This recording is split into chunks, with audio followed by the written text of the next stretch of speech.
आशीष राज।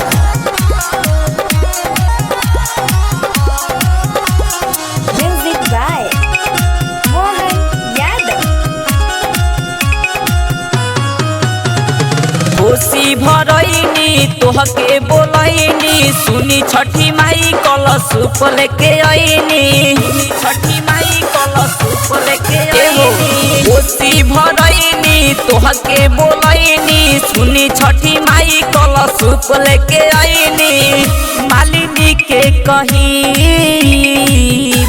कि उगी उगी भोर में सूरज गोसाई अर्घ देके घरे चला जाई। कि उगी उगी भोर में सूरज गोसाई अर्घ देके घरे चला जाई। Super recording studio Adapur. घरे चला जाई।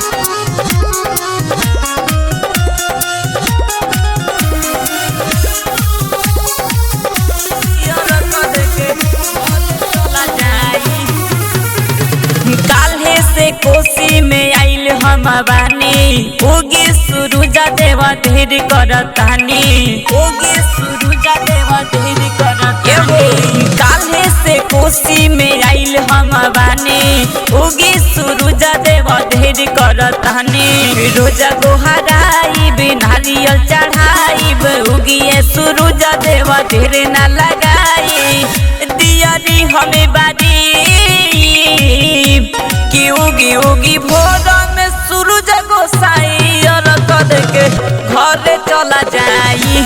कि उगी उगी भोर में सूरज गोसाई अर्घ देके घरे चला जाई।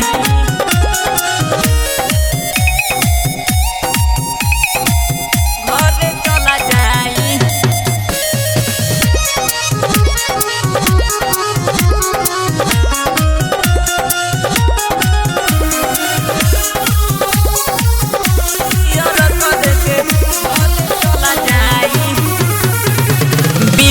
बुलेट काहे घरे भूलैला।